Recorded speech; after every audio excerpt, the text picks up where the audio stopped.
हिंदू धर्म में लिखा है, सनातन हमारे गुरुजनों के आदेश हैं, एकादशी तो सबको करना चाहिए, बच्चे और बूढ़ों को छोड़ करके। ज्यादा बूढ़े हैं मत करिए। हमारे गुरुजी तो इतने वृद्ध हैं कि बिस्तर पर लेटे हैं, अपने से उठ भी नहीं पाते, इतने वृद्ध हैं, शरीर जर्जर है, फिर भी हमारे गुरुजी एकादशी करते हैं। क्योंकि एकादशी व्रत जो है, एकादशी भगवान श्रीमन नारायण से प्रकट हुई है एकादशी, इसलिए भगवान का ही स्वरूप है एकादशी। एकादशी करना ही चाहिए। हम सभी हिंदुओं का परम त्योहार है। पहले के जमाने में जब हमारा देश गुलाम नहीं था, तब हमारे भारत में संडे की छुट्टी नहीं होती थी, एकादशी की छुट्टी होती थी। फिर अंग्रेजों ने संडे की छुट्टी शुरू की। क्यों? क्योंकि संडे के दिन अंग्रेज जो होते हैं ना, क्रिश्चियन होते हैं, और क्रिश्चियन लोग संडे के दिन वो अपने वहां जाते हैं चर्च में, इसलिए उन्होंने संडे की छुट्टी अनिवार्य कर दी। जबकि संडे की छुट्टी हमारे भारत में कभी नहीं होती थी। पहले हमारे यहां एकादशी की छुट्टी होती थी, विशेष त्योहारों की छुट्टी होती थी, एकादशी। ठीक है, तो हमारे यहां एकादशी की छुट्टी इसलिए होती थी ताकि हम लोग शांति से अपने घर में अपने परिवार के साथ एकादशी का आनंद से व्रत कर सकें। एकादशी का व्रत कैसे करना है? अपनी पत्नी, अपने पति, अपने बच्चों के साथ अधिक से अधिक उस दिन भगवान को समय दो। उस दिन किसे समय देना है?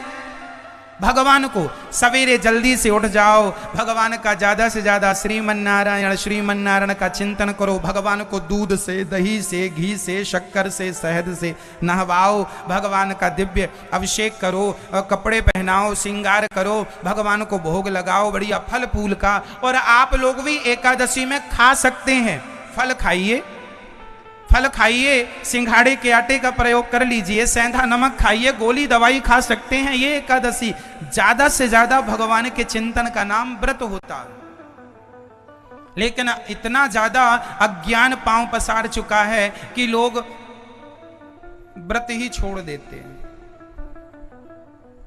कई लोग कहते हैं फलाने मर गए हमारे यहां, रामनवमी को मर गए, बोले रामनवमी मान हो गई, अब रामनवमी नहीं रहेंगे क्योंकि बड़हू चले गए। कृष्ण जन्माष्टमी को कोई मर गया, सास मर गई, अब कृष्ण जन्माष्टमी नहीं रहेंगे, सास मर गई। बुराई नहीं छूट रही है, अच्छाई अच्छाई। इसलिए जागो। शास्त्र में कहीं ये बातें लिखी नहीं है जो आप लोग मनमाने ढंग से कर रहे हैं, कहीं नहीं प्रमाण है इन बातों का। ठीक है, अब समझो आगे। श्री भरत जी महाराज सब छोड़ के गंगा के पावन तट पर चले और उन्होंने खूब प्रेम से भगवान का चिंतन किया, खूब आनंद से भगवान का चिंतन किया। भरत जी ने एक गलती की, मरते समय उनका मन एक मृग में लग गया और भरत जैसे संत मृग का चिंतन करते करते मर गए। जब मरे तो उन्हें मृग की योनि में आना पड़ा। अंते यामति सागति, आप जिसका चिंतन करते करते मरेंगे आपकी वही गति होगी। इसलिए हम कहा करते इतना। तो आजकल आप लोगों का मन ज्यादा कुत्तों में ही लगा है। आजकल की मैडमें तो कुत्तों को ही नहलाती हैं, कुत्तों को बिस्तर पर रोटी बनाती हैं, वो चाटता रहता है मैडम का मुंह। और मैडम रोटी बना रही हैं, कुत्तों को पाल रहे हैं, तो तुम क्या बनोगे? कुत्ता का चिंतन करते करते मरोगे तो कुत्ता। अरे भैया, हम कुत्ते को पालने को मना नहीं करते। कुत्ते को हमारे भारत में अनादि काल से आखिरी रोटी कुत्ते की ही निकलती है। पहली रोटी किसकी? किसकी आखिरी रोटी? हमारे भारत में कुत्ते का भी सम्मान है, गाय का भी सम्मान है, पर गाय हमारा मुंह चाटे तो अच्छा है, पर कुत्ता मुंह चाटे ये अच्छा नहीं है। गाय का दूध अमृत है, गाय का गोबर लक्ष्मी। हम लोग सत्यनारायण भगवान की कथा करते हैं तो गाय के गोबर से ही लीपते हैं। फिर रंग पेंट तो आज आ गया साहब, नहीं तुम्हारी रसोई तो गोबर से ही लिपा करती थी, चूल्हा गोबर से लिपा करता था। फिर तो तुम कुत्ते के गोबर से लीप लो अपनी रसोई, बड़ा तुम कुत्ते से मुंह चटवाते हो। कुत्ते की तुलना गाय से नहीं हो सकती, बराबरी नहीं हो सकती। इसलिए समझना चाहिए आपको, ठीक है। श्री भरत जी महाराज भगवान का चिंतन करते करते उन्होंने मृग का चिंतन शुरू कर दिया, और मरते समय मृग का चिंतन करते करते मर गए। अंते यामती, मर के यमराज के पास गए। यमराज जी ने कहा मृग का चिंतन करते आए हो, इसलिए मृग की योनि में जाना पड़ेगा। भरत जैसे ज्ञानी मृग बन करके आ गए। क्या बन के आ गए? भरत जी ने मृग का शरीर छोड़ा और तीसरा जन्म उन्हें एक मनुष्य का शरीर मिला। अब वो गलती नहीं करना चाहते, उन्होंने राजा रहुगण को दिव्य ज्ञान दिया। राजा रहुगण ने पालकी पर लगाया, चींटी ना मरे इसके लिए वो छलांग लगा के चल रहे हैं बचाते हुए। तभी राजा रहुगण ने अपमान कर दिया भरत जी का। क्यों रे, बड़ा दुबला पतला है। भरत जी बोले ज्ञान देना पड़ेगा। त्वयोदितं व्यक्तम विप्रलब्धम भरतुः समेष्यात् यदि वीर भारः गन्तुर्यदि स्यादधिगम्य मध्वा पीवेति राशौ न विदाम प्रवादः। शरीर भार किसका है? शरीर का भार किसका है? शरीर का। आत्मा का कोई भार नहीं है। भरत जी ने जो ज्ञान दिया वो बड़ा दिव्य था। आज भरत जी ने रहुगण को वो बताया कि मरने के बाद हमारे साथ क्या होता है। बहुत ध्यान से सुनेंगे, बिल्कुल सावधानी से। हम लोग मर के कहाँ जाते हैं और हमारे कर्मों का हिसाब किताब कैसे होता है, और हमारा मनुष्य का जन्म जो मिला है हमें किस आधार पर मिला है, इस सभी सब्जेक्टों पर अब हम चर्चा करेंगे विस्तार से। बहुत सावधानी से इस विषय को सुनिएगा। जब हमारी मृत्यु होती है तो क्या होता है, सुनो। जब हम यहां से मर के जाते हैं तो हमें यमदूत लेकर के जाते हैं। कहां लेके जाते हैं? यमपुरी। सबसे पहले हम कहां जाते हैं? यमपुरी जाते हैं। तो यमपुरी जाने में हमें समय कितना लगता है? 13 दिन का। यमपुरी जाने में कितना समय लगता है? 13 दिन। 13 दिन हमें लगते हैं। इसलिए 13 दिन बाद तेरही होती है। क्योंकि जो जीव है, हम जब मरते हैं ना तो हमारे शरीर से हमारी आत्मा निकलती है, और आत्मा निकल के कहां जाती है? सूक्ष्म शरीर में। हमारे पास शरीर कितने होते हैं? 2 होते 3 हैं, पर बात 2 की सुनो। एक स्थूल शरीर, एक कारण शरीर, एक सूक्ष्म शरीर। कारण शरीर तो वो होता है जिसके कारण शरीर मिलते हैं, हाथी का, बंदर का या मनुष्य का। तो कारण शरीर तो कर्मों के अधीन है, इसलिए हम 2 शरीरों की बात करें। एक शरीर है स्थूल शरीर। ये जो आपके सामने बैठा है ये कौन सा शरीर है?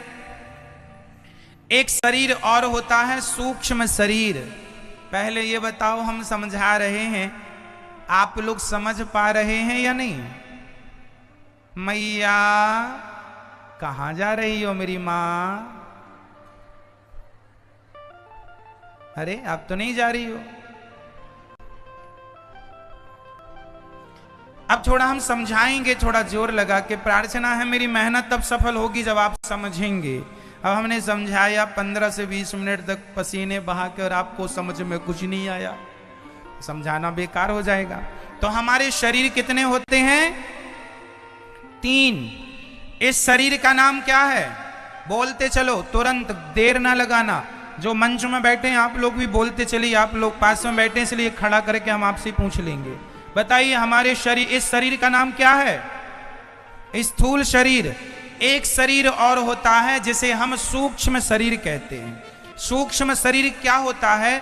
जब आप सोते हैं और आपको सपना आता है तो स्वप्न कौन देखता है? सूक्ष्म शरीर। हम तो यहां सोए पड़े हैं, हमने सपने में देखा कि हम हरिद्वार चले गए, हम वृंदावन चले गए, हम गंगा जी नहा रहे हैं, हम तिरुपति बालाजी चले गए। तो हमारा शरीर तो यहाँ था, पर सपने में भी हम लोग एक शरीर से घूम रहे हैं और वहां भी हमारी आंखें हैं, हाथ। कई बार हम भागते भी हैं सपने में, रोते भी हैं, चीखते और चिल्लाते भी हैं। तो हमारे शरीर, एक जो स्वप्न का दृष्टा है, उस शरीर को क्या नाम देते हैं? जोर से, सूक्ष्म शरीर। और ये शरीर कौन सा है? स्थूल शरीर। जब हमारी आत्मा निकलती है तो इस शरीर से निकलती, इस मतलब स्थूल से, और हमारे सूक्ष्म शरीर में जाकर के मिल जाती है। आत्मा इससे निकल के कहां जाती है? सूक्ष्म शरीर में। और सूक्ष्म शरीर जो है, ये वही शरीर है जो स्वप्न का दृष्टा था, जिससे आप लोगों ने स्वप्न देखा। तो इस शरीर को पकड़कर यमदूत ले जाते हैं और ये 13 दिन में पहुंचता है। इसलिए 13वें दिन तेरही होती है। तेरही में 13 ब्राह्मण खाते हैं। ब्राह्मणों के बाद समाज खाती है। कहते हैं कि आपने जीवन में कोई पुण्य ना किया हो तो 13वें दिन, जो तेरही में आप लोगों, आपके नाम से जब आपकी बच्चे 13 ब्राह्मणों को, समाज को खिलाते हैं, तो वह पुण्य भी आपके खाते में जुड़ जाता है। कि आपने जीते जी तो खिलाया नहीं। कई लोग जीते जी तो किसी को 2 रोटियां नहीं देते। इसलिए कहता हूं, अपनी तेरही, अपनी बरसी जीते जी कर लो। मरने के बाद बच्चे करें ना करें, क्योंकि आजकल के बच्चे ऐसे ही हैं। एक बाप के 2 बेटे हैं तो बड़ा बोलता है छोटे से, तुम कर लो तेरही बाप की। तो बड़ा बोलता है, तेरे पास माँ बाप थे तो तू कर। छोटा कहता बड़ा करे, बड़ा करे छोटा करे। इस चक्कर में कई बार तेरही भी ठीक से नहीं कर पाते बच्चे अपने बाप की। बाप कितना भी कमा के रख दे, पर बेटों को लगता है कि हमने बहुत खर्च कर लिया।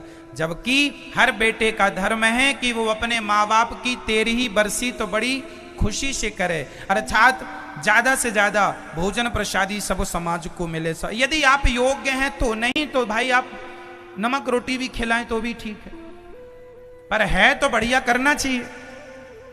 आजकल तो बाप के मरने पे लोग पंडित जी को 11 रुपया दक्षिणा देते हैं। बाप के मरे का दान कर रहे हैं, 11 रुपए लो, सुन लो। इसलिए अपने हाथ से दान पुण्य करके जाना। ये बच्चे दान ऐसी करते हैं, पंडित जी को ऐसी गाय दी कि घर जाती जाती मर गई बूढ़ी गाय। एक बेटा बोला, महाराज 1100 रुपए है, गाय दान करा दो। किसके नाम की? बोले बाप के नाम की। हमने कहा वाह रे बाप, तुम तो मर गए और ऐसी औलाद छोड़ के गए हो। अब बताओ 1100 में तो कुत्ते का पिल्ला नहीं आता है? आते हैं, अच्छी क्वालिटी का पिल्ला भी नहीं आता 1100 में, और ये गाय दान करने चले। तो भैया कान खोल के सुन लो, जीते जी गौदान कर लो, जीते जी अपनी तेरही कर लो।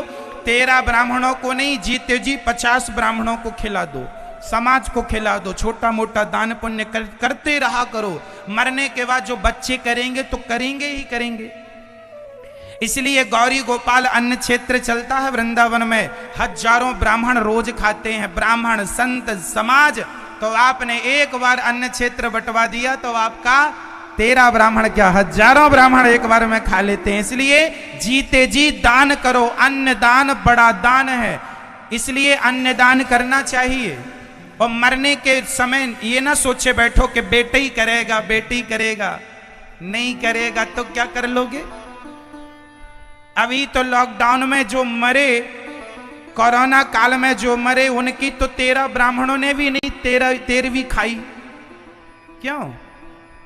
इसलिए 13ही में 13 ब्राह्मण भोजन करते हैं, और ब्राह्मणों का भोजन ही अनिवार्य है। पहला भोजन ब्राह्मण करें, ब्राह्मणों के मुख से ही परमात्मा खाते हैं। जैसे गर्भवती मां,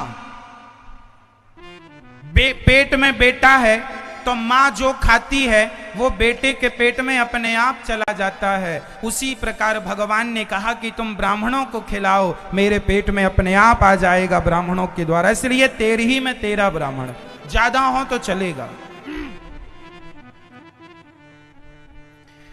तो ये ध्यान रखना चाहिए। तो 13वीं होने के बाद जब हम सूक्ष्म शरीर हमारा यमराज जी के पास जाता है, यमराज जी वहां पर हमारे से बातचीत करते हैं। कैसा कैसा आपने जीवन में पाप या पुण्य किया है वो सुनो। यमराज जी के पास पूरा लेखा जोखा होता है। वहां पर यमराज जी आपको सब बताते हैं, जन्म से मृत्यु तक देखो आपने कितना पाप किया, कितना पुण्य। यमराज जी के पास सब लेखा जोखा होता, आपको बताते हैं देखो आपने ये पाप किया, ये पुण्य किया। और पूरा बताने के बाद अंत में चंद्रगुप्त हिसाब करते हैं। चंद्रगुप्त ने हिसाब किया तो पता चला कि आपके 5 किलो तो पाप निकले हैं और केवल 100 ग्राम पुण्य निकला। पाप कितने निकले? 5 किलो और पुण्य। यमराज जी ने कहा कि आपने 5 किलो पाप किया है तो पापों का दंड भोगने के लिए आपको फिर 84 का चक्र देना पड़ता है। फिर नाली का कीड़ा बनो, मछली बनो, गधा बनो, कुत्ता बनो, बिल्ली बनो। ये 84 लाख योनियां जो हैं ये तुम्हारे कर्म दंड भोगने के लिए विधाता ने बनाई है। तो भोगते रहो, चमगादड़ बन के उल्टे लटके रहो। ये पेड़ पौधों की योनियां भी भोग योनियां हैं, खड़े हैं सो खड़े हैं। तो ये 84 लाख योनियां तुम्हें भोगना पड़ती हैं। और इसके पश्चात जब 5 किलो पाप तुमने कई जन्म लग जाते हैं, करोड़ों साल लग जाते हैं, तब कहीं फिर जाते हो, यमराज जी से कहते हो 5 किलो पाप भोग लिया, तब जो 100 ग्राम पुण्य किया था उस पुण्य के बल पर भगवान तुम्हें फिर से मनुष्य का शरीर देकर भेजते हैं। जाओ अब अच्छे कर्म करना तो मोक्ष मिलेगा, नहीं फिर जन्म मृत्यु के चक्र में पड़े रहोगे। तो ये क्रम ऐसा है, जो आप अच्छा या बुरा करेंगे उसी के बल पर आपको मनुष्य का शरीर मिलेगा। पुण्य ज्यादा करोगे तो अच्छे घर में बड़े आदमी के घर पैदा हो जाओगे, बिना कुछ किए भरपेट खाने को मिलेगा, गाड़ी बंगला मिलेगा। पुण्य कम होंगे तो आप जन्म लेते ही 2-2 रोटी के लिए मोहताज होंगे। कर्मों के अधीन कर्मवश ही व्यक्ति सुख या दुख पाता है। कोई कहे महाराज जी वो बहुत बड़ा आदमी है, बड़ा सुखी है, कोई कहे ये बड़ा दुखी है। अरे भाई, जिसने जितना पुण्य किया होगा वो उतना खुश होगा, सुखी होगा। जिसने जितना पाप किया होगा वो उतना दुखी होगा। को न काहू को सुख दुख कर दाता, निज कृत कर्म भोग सब भ्राता। व्यक्ति अपने किए का फल ही भोगता है, अच्छे का अच्छा और बुरे का। तो मैया जी, ये जो मनुष्य का शरीर मिला है आप लोगों को, ये कितने पुण्य के बल पर मिला है? बोलो। आपके कुछ पुण्यों के बल पर। और ये 84 लाख योनियां जो हैं ये क्या है? ये तुम्हारे कर्मों का दंड भोगने। तुम भी एक बार गधा बने होंगे, आप लोग भी एक बार गधा, कुत्ता, बिल्ली, सब हम लोग ये पार कर चुके हैं। और फिर ये मनुष्य का, और अब आप लोग ये मनुष्य का शरीर पाके क्या कर रहे हैं? फिर निंदा, चुगली, उल्टे सीधे काम। अब फिर तुम नरक जाओगे। इसलिए बचना है, सबसे मन हटा लो। नाता एक राम जी से, दूजा नाता तोड़ दे। आशा एक राम जी की, दूजी आशा छोड़ दे। मेरे तो गिरधर गोपाल, दूसरों ना। भगवान से संबंध रखोगे तो बचोगे नहीं, यही जन्म मृत्यु में उलझे रहोगे। कल्याण चाहते हो तो ये बातें समझो। ये है हमारे जन्म से मृत्यु तक का हिसाब। हम जैसा कर्म करते हैं वैसा फल हमें मिलता है। पेड़ बोए बबूल का तो आम कहां से आए? जैसी करनी वैसी भरनी, आज की अकल पाएगा। और चढ़ता सूरज धीरे धीरे ढलता है ढल। भरत जी के ज्ञान से राजा रहुगण का अज्ञान मिटा। चरणों में गिर पड़े राजा रहुगण, महाराज क्या मेरी सदगति हो सकती है? कोई उपाय है? बोले एक उपाय है। हमने कितना भी बड़ा पाप किया हो पर भगवान की शरण में चले जाएं तो भगवान माफ कर देते हैं। सन्मुख हो ही जीव मोहि जवही, जन्म कोटि अघनासहि तबही। अजामिल ने मरते समय क्या बोला था? अब आप लोग कहें कि महाराज जी जिंदगी भर क्या जरूरत है बोलने की, मरते समय बोल लेंगे कि मरते समय नारायण कोई बोल ले तो उसका मोक्ष हो जाता है, तो मरते समय बोलेंगे, जीते जी क्यों? अरे भाई जीते जी जब हम नारायण नारायण जपेंगे, अभ्यास बनेगा, तब तो मरते समय भी बोल पाएंगे। जीते जी ना निकल पा रहा तो मरते समय अभ्यास नहीं है तो कैसे निकलेगा? इसलिए श्रीमन नारायण का अभी से अभ्यास करो और सबसे मन हटाओ, पाप करना छोड़ दो, झूठ निंदा कपट सब छोड़ दो, इनसे तुम्हारी दुर्गति होगी। भरत जी राजा भरत जी और रघुगण दोनों का कल्याण हुआ। सुखदेव भगवान ने 28 प्रकार के नरक